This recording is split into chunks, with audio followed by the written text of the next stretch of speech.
Welcome viewers, welcome to crowns aesthetic solutions. నేను మీ doctor Deepti.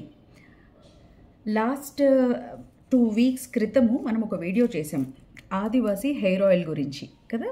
ఆదివాసీ hair oil గురించి మంచి response వచ్చింది. యాక్చువల్గా చాలా మెయిల్స్ వచ్చాయి, తొందరపడి మీరు దీన్ని సపోర్ట్ చేయొద్దు అని.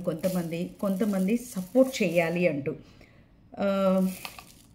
ఎస్, ఇందులో కుంకుడుగాయలు, గులాబీ రేకులు, వట్టివేర్లు, మెంతులు, షీకాయ, ఉసిరికాయ, తాటకాయకు సంబంధించిన చిన్న చిన్న ముక్కలు ఉన్నాయి. కాచిన నూనెను ఇందులో పోసేసి ఇవన్నీ అబ్జర్వ్ అవ్వడానికి ఆ నూనెలోకి ఇంకడానికి 3 రోజుల పాటు పక్కన పెట్టేసి తర్వాత ఆయిల్ని యూజ్ చేసుకోవచ్చు. దీని సారం అంతా కొన్ని నెలలు పనిచేస్తుంది. మాటికి ఇందులో నూనె మార్చుతూ ఆ నూనె అయిపోయాక మళ్ళీ ఇంకొక దఫా నూనె వాడుకోవచ్చు అని చెప్పారు. ఆదివాసీ హెయిర్ ఆయిల్ గురించి చాలా పెద్ద ఎత్తునే మార్కెటింగ్ జరుగుతుంది. ఇది కొంతమంది ఇది మోసమని, కొంతమంది ఇది నిజమని, పెద్ద పెద్ద సెలబ్రిటీస్ కూడా కొంతమంది ఈ ఆయిల్కి మద్దతు పలికారు, బాగుంటుంది ఈ ఆయిల్ అని. సో నా అభిప్రాయం ఏంటి దీనిపైన అనేది మనం ఈరోజు మాట్లాడదాము. నా సెల్ఫ్గా నేను ఇంకొక డబ్బాలో నూనె పోసి వాడాను అని చెప్పాను కదా. ఎస్, ఇది వాడినప్పుడు మాడు చాలా కూల్గా ఉండింది. స్పెషల్గా హెయిర్ గ్రోత్ 2 నెలల్లో నేనేం చూడలేదు, కొద్దిగైనా బెటర్ అయినట్టుగా చూడలేదు, కానీ కూలింగ్ ఎఫెక్ట్ ఉండింది అండ్ కొద్దిగా నిద్ర బాగా పట్టింది. ఇదైతే నేను ఖచ్చితంగా చెప్పాలి. దీనిలోని ఆ ఫ్లేవర్స్కి, దీనిలోని ఆ ఫ్రేగ్రెన్స్కి చాలా మైల్డ్గా ఆయుర్వేదిక్ వట్టివేర్ల వాసన వచ్చింది. చాలా వీడియోస్లో ఏం చెప్పానంటే, హెయిర్ గ్రోత్ అనేది కేవలం ఏ ఆయిల్ మీదనో షాంపూ మీదనో ఆధారపడి ఉండదు. It is a collective effect. Hair growth అనేది మన జీన్స్ని బట్టి, మనం ఉండే ప్రదేశాన్ని బట్టి, మనం తినే తిండిని బట్టి, మన ఇంట్లో ఉన్న పరిస్థితులను బట్టి, స్ట్రెస్ ఫ్రీ లైఫ్ లీడ్ చేస్తున్నామా అనేది. అంటే మెయింటెనెన్స్ ఎక్కువ చేయడం వల్ల జుట్టు ఏదో బాగా వస్తుంది అని కాదు. అసలు జీరో మెయింటెనెన్స్ ఉండి ఏదో ఒకటి తలకు దొరికింది దాంతో తలస్నానం చేసేసి దొరికింది తలకు నూనెగా పెట్టేసిన వాళ్ళల్లో కూడా చాలా మంచి హెయిర్ గ్రోత్ ఉండడం మనం గమనించవచ్చు. ఇదంతా కూడా వాళ్ళు ఉండే పరిసరాలు, తిండి, అన్నిటికీ మించి స్ట్రెస్ ఫ్రీ లైఫ్ లీడ్ చేసేవాళ్ళు, డబ్బు ఉందా లేదా, మెయింటెనెన్స్ ఉందా లేదా అనేది కాకుండా స్ట్రెస్ ఫ్రీగా లైఫ్ లీడ్ చేసే వాళ్ళకి జుట్టు పెరుగుదల చక్కగా ఉంటుంది. మళ్ళీ దీనికి అదనంగా వాళ్ళ బ్లడ్ లెవెల్స్, వాళ్ళ బ్లడ్లో మినరల్స్, వైటమిన్స్ అన్నీ సక్రమంగా ఉంటే ఖచ్చితంగా జుట్టు బాగా పెరుగుతుంది. ఈ క్రమంలో వాడే నూనె కూడా కొద్దిపాటిగా స్ట్రెంథనింగ్కి హెల్ప్ చేస్తుంది. అంటే జుట్టు బాగా డ్రైగా ఉందనుకుందాం, డ్రైగా ఉన్నదానికి సపోర్ట్ తక్కువ ఉంటుంది, ప్రోటీన్ సపోర్ట్ తక్కువగా ఉంటుంది. బాగా డ్రైగా ఉన్నది విరిగిపోవడానికి అవకాశం ఎక్కువ ఉంటుంది. అంటే ఇలా మనం తడి టవల్తో తుడిచినప్పుడు, లేదా జుట్టు బాగా గట్టిగా దువ్వినప్పుడు, సన్నపళ్ళ దువ్వెనతో అదే పనిగా ఎక్కువసార్లు దువ్వినప్పుడు జుట్టు తెగే అవకాశం ఉంది. కానీ అదే నూనె పెట్టి చూస్తే కనుక దానికి ఎక్స్ట్రా స్ట్రెంగ్త్ ఖచ్చితంగా ఉంటుంది. దానికి పైన ఒక పాలిష్ వేసినప్పుడు ఎక్స్ట్రా స్ట్రెంగ్త్ అనేది యాడ్ అవుతుంది కనుక ఆ పాలిషే, ఆ కండిషనరే ఆయిల్, ఆ ఆయిలే చక్కటి స్ట్రెంథనింగ్కి, కండిషనింగ్కి పనిచేస్తుంది. అవి కూడా అన్ని ఆయిల్స్ కాదు, ఆయిల్లో కూడా మళ్ళీ చాలా విషయాలను మనం చర్చించుకోవాల్సి ఉంటుంది. సో ఓవరాల్గా కేవలం ఆదివాసీ హెయిర్ ఆయిల్ వల్ల జుట్టు వచ్చిందా అంటే it just help me to sleep well. ఇండైరెక్ట్గా బాగా పడుకొని స్ట్రెస్ ఫ్రీగా ఉండడం వల్ల జుట్టు రాలడం తగ్గింది. కేవలం దీనివల్లేనా అంటే కాదనే చెప్పాలి. మరి అయితే మీరు అడ్వైస్ చేస్తారా ఆదివాసీ హెయిర్ ఆయిల్ వాడమని అంటే? Yes, I definitely advise. ఖచ్చితంగా మనం మన ఇండియన్ మార్కెట్స్ని సపోర్ట్ చేయాలి. దట్టు ట్రైబల్ ఏరియాస్లో డైరెక్ట్గా ఇలా కొనుక్కున్నవి. దీనికి ఒక బ్రాండ్ అంటూ లేదు, ఏమీ లేదు, జస్ట్ మూలికలు.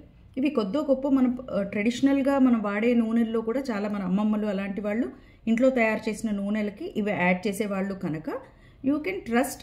బట్ అగైన్ ఎవరికి వారు. ఇప్పుడు అన్ని తలలకి ఇది పనిచేస్తుందంటే కొంతమందికి పల్సటి మాడు ఉన్న వాళ్ళకి ఇది చాలా స్ట్రాంగ్ అయి ఉండొచ్చు. దీనికంటూ ఒక pH ఇంత, ఇది అసిడిక్, ఇది బేసిక్ అనేది ఎక్కడ రాసి లేదు. దీని ప్రతాపం ఇంత ఉంటుంది, ఈ జుట్టుకి ఇంత ఉంటుంది, ఈ జుట్టుకి ఇంత అనేది లేదు.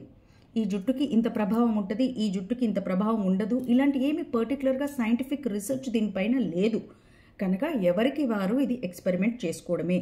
ఎక్కడెక్కడో మార్కెటింగ్ సైట్స్లో మనం కొనుక్కొని బాగాలేదు, బాగుంది ఇవన్నీ కాకుండా ఏదో ఒక నూనె వాడాలి కనుక మనం వీలైనంత వరకు ట్రైబల్ ఏరియాస్లో కొనుక్కున్నవి వాడితే, నేచర్కి దగ్గరగా ఉన్న నూనెలు కనుక చాలా డైల్యూటెడ్ ఫామ్లో వాడితే, అంటే ఎక్కువ నూనెలో తక్కువ మూలికలు వేసి వాడినప్పుడు దానివల్ల ఖచ్చితంగా దుష్ప్రభావాలు లేకుండా చూసుకోవచ్చు.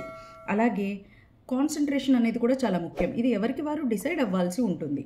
కొన్నిసార్లు కొత్త రకమైన ఆయిల్స్ వాడినప్పుడు జుట్టు విపరీతంగా రాలడం కూడా గమనిస్తూ ఉంటాము. సో జుట్టు ఊడుతుందా పెరుగుతుందా అని కాకుండా జుట్టుకి ఏదో ఒక నూనె రాస్తాము కనుక అదేదో కాస్త ట్రైబల్ ఏరియాస్లో దొరికేవి వాడడం వల్ల ప్రకృతి సిద్ధంగా దొరికే మూలికలను మనం ఇంక్లూడ్ చేసుకొని వాడుతున్నాము ఒకవైపు, అలాగే మనం వాళ్ళకి సపోర్ట్ చేసిన వాళ్ళం అవుతాం. చాలా వరకు కూడా ఇన్ఫ్లుయెన్సర్స్కి డబ్బులు ఇస్తేనే మాట్లాడతారండి, ఇన్స్టాగ్రామ్లలో యూట్యూబ్లో కూడా. Of course this is not paid promotion.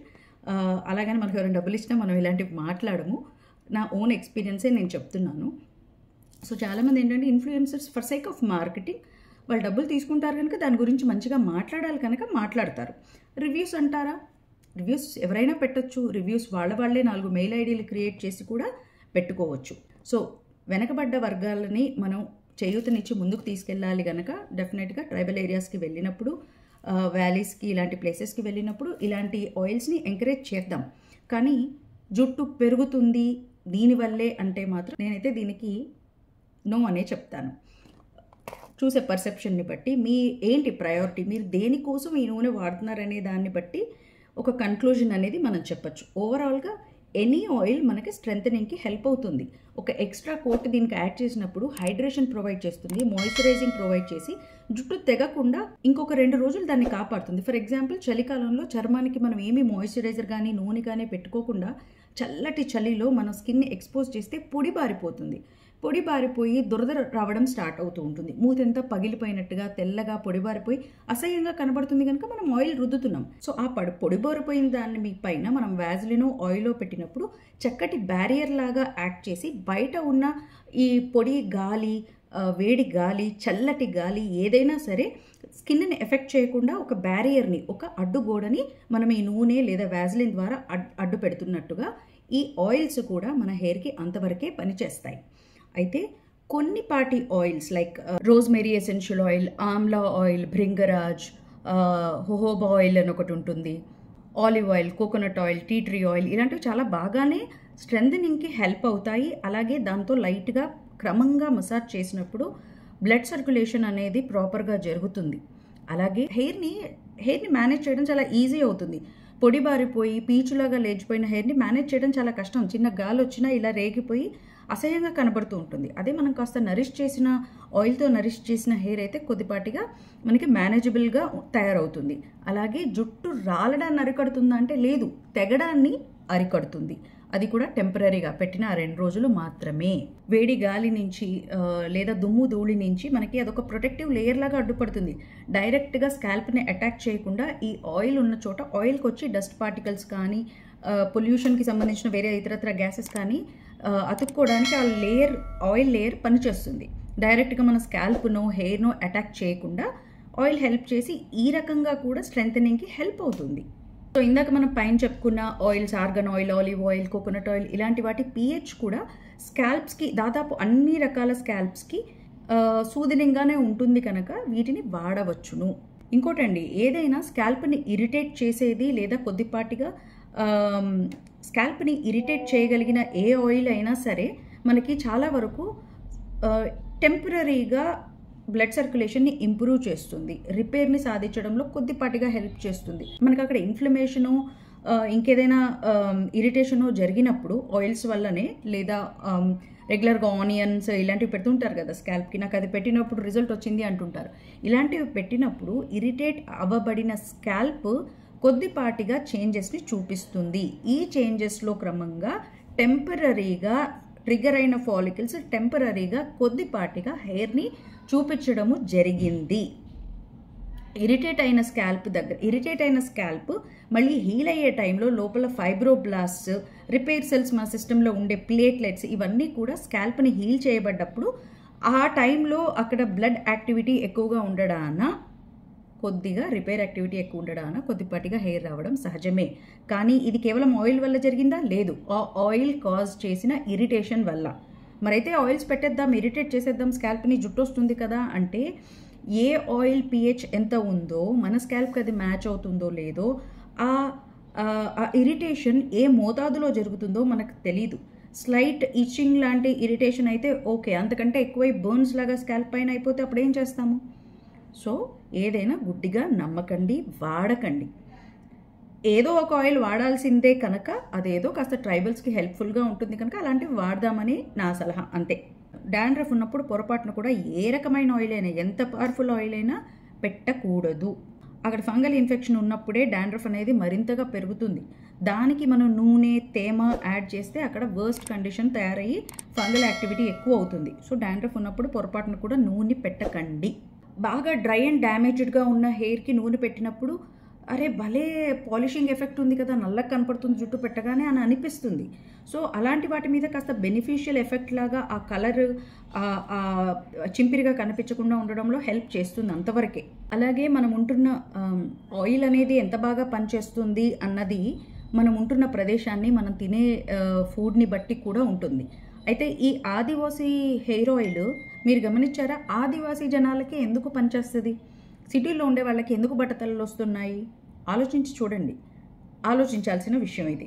ఆదివాసీ జనాలు మామూలుగానే ప్రకృతి సిద్ధంగా దొరికే పండ్లు, కూరగాయలు, అలాగే ఎక్కువగా మసాలాలు వేసి వండే పదార్థాలు కాకుండా వాళ్ళు సింపుల్గా ఏదో కట్టెల పొయ్యి పైన సింపుల్ గిన్నెలు పెట్టేసి, మట్టి కుండలు పెట్టేసి వండుకుంటారు. సో ప్రకృతి సిద్ధంగా లైఫ్ స్టైల్ వాళ్ళది ఉంటుంది కనుక వాళ్ళు తినేది అంతో ఇంతో జుట్టుకి బాగా హెల్ప్ఫుల్ అవుతుంది. అలాగే వాళ్ళు స్ట్రెస్ ఫ్రీగా ఉంటారు. వాళ్ళు పెద్ద పెద్ద స్ట్రెస్లోకి లేరు. They lead very simple life. మనలాగా వాళ్ళకి అన్రియలిస్టిక్ ఎక్స్పెక్టేషన్స్ ఏమీ ఉండవు. ఈరోజు తిండికి సరిపడా ఉన్నదా, వాళ్ళకి చెట్టు, చేమ, అడవి అన్నీ ఉంటాయి వాళ్ళకి. సో సమృద్ధిగా ఉన్న ఫ్యామిలీస్ కనుక చక్కగా తింటారు, ఏదో పని చేసుకుంటారు, అక్కడే నివసిస్తారు కనుక ఈ ఆయిల్స్ అక్కడివి వారికే బాగా పనిచేస్తాయి. అక్కడి నుంచి ఆయిల్ తెచ్చి ఇక్కడున్న మనం పెట్టుకొని మనం ఇక్కడ ఈవినింగ్ కాగానే జంక్ ఫుడ్ తింటూ ఐరన్ డెఫిషియన్సీతో బాధపడుతూ, ఎండకి ఎక్స్పోజ్ అవ్వకుండా డి వైటమిన్ డెఫిషియన్సీతో బాధపడుతూ ఈ నూనె వాడితే లాభం ఏంటి? లేదు కదా. అలాగే బట్టతల వ్యవహారం ఉన్నవాళ్ళు హెరిడిటరీగానే వాళ్ళకి ఆండ్రోజెనెటిక్ ఎలోపీషియా అంటే బట్టతల వ్యవహారం ఫ్యామిలీలోనే ఉండి మనకు అటాక్ అయినప్పుడు ఈ నూనెలతో ఎంతవరకు బట్టతలను అరికట్టగలము? ఎగ్జాంపుల్ చెప్తాను. మొన్న అంబానీల పెళ్లి జరిగింది. వాళ్ళ ఇంట్లో ఎంతమంది బట్టతలు ఉన్నాయి మీరు చూసారా? వాళ్ళు చాలా సంపద గల వాళ్ళు. వాళ్ళ ఇంట్లో ఎన్ని బట్టతలలు ఉన్నాయి మీరు గమనించారా? అంతేందుకు, ఆ పెళ్లి కొడుకే తలుచుకుంటే నూనెల ఫ్యాక్టరీలు పెట్టగల కెపాసిటీ ఉన్న అతను తలుచుకుంటే చాలా ఎక్స్పెన్సివ్ ఆయిల్ అయినా తీసుకొచ్చి మాడుకు పెట్టుకొని జుట్టుని మొలిపించుకోవచ్చు కదా. మరి ఎందుకు? సరే వాళ్ళకి ఇంట్రెస్ట్ లేదు, దే ఆర్ సింపుల్ అనుకుందాం. అసలు ట్రై చేయకుండానే ఉంటారా వీళ్ళలో ఏ ఒక్కరైనా ట్రై చేయకుండానే ఉంటారా? మన సెలబ్రిటీస్లో కూడా చాలామంది బట్టతలలు గలవాళ్ళు ఉన్నారు. జుట్టు ఉన్నంతకాలం దాన్ని రక్షించుకోవడానికి మనం ఎన్ని ప్రయోగాలు చేసినా పర్వాలేదు, డాక్టర్స్ సలహాతో. గుడ్డిగా వాళ్ళెవరో ఎక్కువ యాడ్స్ చూపిస్తున్నారు, వీళ్ళెవరో ఎక్కువ యాడ్స్ చూపిస్తున్నారు అనేసి మనం ఆయిల్సే పట్టుకొని వేలాడడం అయితే అంత సరికాదండి. ఆదివాసీ హెయిర్ ఆయిల్ ఎప్పుడో అడవులను వదిలిపెట్టి సిటీలోకి వచ్చేసింది. ఆ నూనెలు పట్టుకొని మనం వాడడం వల్ల ప్రయోజనం లేదు. నిజంగా అది అక్కడే ఆదివాసీలు తయారు చేసిన ఆయిల్ అక్కడే అడవుల్లోనే కొంటే కొద్దో గొప్ప మనకి నార్మల్ ఆయిల్ వాడకుండా ఆ ఆయిల్స్ వాడడం వల్ల సహజ సిద్ధమైన కొన్ని మూలికల యొక్క ప్రభావము మన మాడుకి తగలడం ద్వారా కొద్దో గొప్ప హెల్ప్ అయ్యి మనకి చక్కటి నిద్ర పట్టడము, అలాగే డ్రై హెయిర్ ఉండకుండా కాస్త స్ట్రెంథనింగ్ని కల్పించడము ఇండైరెక్ట్గా హెల్ప్ చేయవచ్చును. స్ట్రెస్ని తగ్గించడానికి వీటిలోని సువాసనలు, ఈ మూలికల యొక్క సువాసనలు చాలా వరకు హెల్ప్ చేసి చాలా శాంతంగా ఉండేలాగా హెల్ప్ చేసి ఇండైరెక్ట్గా హెయిర్ గ్రోత్కి సహాయపడవచ్చు. Yes, agreed. బట్ డైరెక్ట్గా ఈ ఆయిల్స్ వాడడం వల్లే జుట్టు వస్తుందా అంటే రాదు. ఒక వయసు వచ్చినాక బట్టతల వ్యవహారం ఫ్యామిలీ హిస్టరీలో ఉన్నా లేకున్నా ఒక వయసు వచ్చినాక చిన్నప్పటిలాగే జుట్టు ఉండడం అసలు జరగని పని. ఏ రకంగా అయితే మనకు చర్మం పైన ముడతలు వస్తాయో, మన బోన్స్ ఏజ్ కొద్దీ వీక్ అవుతూ ఉంటాయో, ఏజింగ్ అనేది చాలా సహజం. అది జుట్టు కూడా ఏదో ఒక టైంలో రూట్ ష్రింక్ అనేది అవుతుంది. అయ్యే టైంలో మనం ఇంకొన్ని జాగ్రత్తలు తీసుకొని ఇంకొన్ని సప్లిమెంటేషన్స్ వాడుతూ ఏవైనా ట్రీట్మెంట్స్ తీసుకుంటే కొద్దో గొప్ప ఇంకొన్ని సంవత్సరాలు మన జుట్టును కాపాడుకోగలమే కానీ it's not for ever. A cosmetic treatment అయినా, ఏ ఆయిల్ అయినా, ఏ షాంపూ అయినా వాటి ఎఫెక్ట్స్ ఫర్ ఎవర్ ఉండవు. There is an expiry date for everything, for every treatment. ఒకవేళ ఈ ఆయిల్తోనో మరేదో షాంపూతోనో మరేదో ట్రీట్మెంట్తోనో అలా చిటికేస్తే జుట్టు వచ్చేదే అయితే ఇన్ని హెయిర్ ట్రాన్స్ప్లాంటేషన్ కేసులు ఎందుకు ఉంటాయి చెప్పండి? డబ్బున్న ప్రతి వాళ్ళు అఫోర్డ్ చేయగలిగిన ట్రీట్మెంట్ ఏదో ఒకటి ఉండాలి కదా. ట్రాన్స్ప్లాంటేషన్ దాకా ఎందుకు వెళ్తుంటారు? ఆలోచించాలి. సో ఆదివాసీ హెయిర్ ఆయిల్, అన్ని ఆయిల్స్ మనం ఎలా వాడుతున్నామో అలా వాడుకోండి. అది కూడా పర్టికులర్ బ్రాండ్, ఈ మార్కెట్లో తెచ్చుకున్నాం ఆ మార్కెట్లో తెచ్చుకున్నాం అని పెద్ద పెద్ద ఎక్స్పెక్టేషన్స్ పెట్టుకోకుండా, అన్రియలిస్టిక్గా ఎక్స్పెక్టేషన్స్ పెట్టుకోకుండా బీ ప్రాక్టికల్. అసలు ఆయిల్ దేనికి? Conditions hair, it conditions hair, ఇంతవరకే దృష్టిలో పెట్టుకోండి. ఇదేదో లోపలికి ఈ రంధ్రాలు ఉన్నాయి ఇక్కడి నుంచి చొచ్చుకుపోయి జుట్టును మొలిపిస్తుంది అన్న కాన్సెప్ట్ నుంచి కొంచెం మనం దూరం కావాలి. ఎస్, మరి కొంతమంది కొన్ని ఆయిల్స్ వాడినప్పుడు భలే వచ్చిందే జుట్టు అంటుంటారు కదా. అంటే ఎస్, నిద్ర ఇంప్రూవ్ అవ్వడం వల్ల, స్ట్రెస్ రిలీఫ్ అవ్వడం వల్ల, చక్కగా నూనె పోసి తలకి మసాజ్ చేస్తే ఎంత రిలీఫ్గా ఉంటుంది. తలపైన ఎవరైనా అలా మసాజ్ చేస్తే మునకళ్ళు ఇట్లా మూసుకుపోతూ ఉంటాయి హాయిగా. సో ఆ రిలాక్సింగ్ ఎఫెక్ట్ వల్ల మన బాడీలో ఉత్పత్తి అయ్యే హార్మోన్స్ ఎఫెక్ట్ వల్ల మనం స్ట్రెస్ ఫ్రీగా ఉండగలము. తద్వారా హెయిర్ గ్రోత్ అవ్వడం ఓకే. కానీ డైరెక్ట్ నూనె వల్ల అయిందంటే కాదు. మీరు నీళ్లు పోసి మాడు మీద కొట్టినా, డైరెక్ట్గా మాడు మీద కొట్టినా కొద్దో గొప్ప రిలాక్సేషన్ ఉంటుంది. దానివల్ల మీకు హెయిర్ ఊడకుండా హెల్ప్ఫుల్ ఉంటుంది. అంతేగాని గ్రోత్ అనేది again depends on many factors. మనం ఉండే ఎన్వైరన్మెంట్, మనం ఇంట్లో ఉండే కండిషన్స్, స్ట్రెస్ఫుల్గా ఉన్నామా హ్యాపీగా ఉన్నామా, అలాగే మన ఏజ్, మనం తినే ఆహారం, ఇవన్నిటి మీద డిపెండ్ అయి ఉంటుంది. సో అదండి ఆదివాసీ హెయిర్ ఆయిల్ గురించి. 2 నెలలు వాడాను, కానీ నాకైతే ఎటువంటి ప్రత్యేకించి హెయిర్ గ్రోత్ అయితే నాకు కనపడలేదు. నేను మామూలుగానే స్ట్రెస్ ఫ్రీ లైఫ్ లీడ్ చేస్తాను కనుక నా జుట్టు బాగానే పెరుగుతుంది. బట్ అగైన్ ఏజ్ని బట్టి నా హెయిర్లో కూడా చాలా చేంజెస్ వచ్చాయి. ఇక్కడ పలసబడిపోవడము, అలాగే తెల్ల వెంట్రుకలు రావడము, ఇవన్నీ న్యాచురల్గా జరుగుతున్నవి. వీటిని అడ్డుకోవడానికి నేను ప్రత్యేకించి ఏమీ చేయట్లేదు. మామూలుగానే ఆహారం గట్టిగా తింటాను, అన్ని రకాల మంచి ఆహార పదార్థాలు అన్నీ కూడా తీసుకుంటాను, వేళకి తింటాను, కమ్మగా నిద్రపోతాను, కష్టపడి పని చేస్తాను, నిద్రపోతాను. సో స్ట్రెస్ ఫ్రీగా లైఫ్ లీడ్ చేస్తున్నాను కనుక, ప్లస్ మా జీన్స్ కూడా, మా నాన్న వైపు అమ్మ వైపు 2 వైపులు చూసుకున్న అందరికీ జుట్టు బాగానే ఉండేది. పెద్దగా బట్టతలలు ఉన్న వాళ్ళైతే ఎవరూ లేరు. ఎస్, మెటర్నల్గా ఒకరిద్దరికి బట్టతలలు ఉన్నా పెద్దగా ఆ జీన్ యొక్క డామినేషన్ నా పైన అయితే లేదు. సో జుట్టు సమస్యలు నాకు చాలా తక్కువనే చెప్పుకోవాలి. మామూలుగా కట్ చేసేస్తే, నేను జనవరిలో ఇంతవరకు కట్ చేసేసాను, అగైన్ మళ్ళీ ఏప్రిల్ ఆర్ మేలో మళ్ళీ కట్ చేశాను. బట్ స్టిల్ అగైన్ ఫాస్ట్గానే గ్రోత్ ఉంది. సో నాకు తెలిసి స్ట్రెస్ ఫ్రీ లైఫ్ అనేది మొట్టమొదటి స్థానాన్ని సంపాదిస్తుంది. తర్వాత మన మెయింటెనెన్స్ ఎలా ఉన్నా కూడా ఫుడ్ మెయింటెనెన్స్, తర్వాత ఆహారపు అలవాట్లు. ఒకప్పుడు బాగా స్ట్రెస్ఫుల్గా ఉన్న పీరియడ్లో నా జుట్టు బాగా రాలేదు, పెరిగేది కానీ ఇంత చక్కగా పెరిగేది కాదు. Now I'm maintaining well, food wise కానీ స్లీప్ వైజ్ కానీ స్ట్రెస్ ఫ్రీగా ఉండడం ఇవన్నీ పాటిస్తున్నాను కనుక జుట్టు బాగానే పెరుగుతుంది. అలాగే చాలామంది తెల్ల వెంట్రుకలకు ఏం ఆయిల్ పెట్టాలి, ఎలా ఏంటి అని అడుగుతూ ఉన్నారు.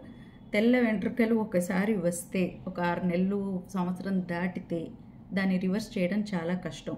పైగా అది ఏ ఏజ్లో వచ్చింది, మీ కండిషన్స్, మీ హెల్త్ కండిషన్స్ ఎలా ఉన్నప్పుడు వచ్చింది అనేది కూడా మనం చూసుకొని కొద్దిపాటిగా బ్లడ్ లెవెల్స్ని బట్టి సప్లిమెంట్స్ వాడడం వల్ల కొంచెం ప్రయోజనకరమే. స్ట్రెస్ ఫ్రీగా ఉండి చక్కటి నిద్రపోతే ఖచ్చితంగా హెల్ప్ అవుతుంది. ఇది నేను అబ్జర్వ్ చేసిందే. కేవలం బ్లడ్ డెఫిషియన్సీస్ వల్లనే లేదా స్ట్రెస్ వల్లనే, స్లీప్లెస్నెస్ వల్లనే వస్తున్న తెల్ల వెంట్రుకలు అయితే మన లైఫ్ స్టైల్ని మోడిఫై చేసుకోవడం ద్వారా ఖచ్చితంగా దాన్ని అరికట్టవచ్చు. ఒక ఏజ్ తర్వాత రావడం అయితే మనం అరికట్టలేము, ఒక ఏజ్ తర్వాత అది రావాల్సిందే. సో 38, 39 దాటాక మీకు తెల్ల జుట్టు వస్తుంది అంటే కనుక బ్లడ్ టెస్ట్ చేయించుకోండి, సప్లిమెంటేషన్ ప్రాపర్ డాక్టర్ గైడెన్స్లో వాడండి, కొద్ది వరకు హెల్ప్ అవ్వచ్చు. పూర్తిగా తెల్ల వెంట్రుకలను రివర్స్ చేయడం అయితే జరగదు. సో అదండి, hope you like this video.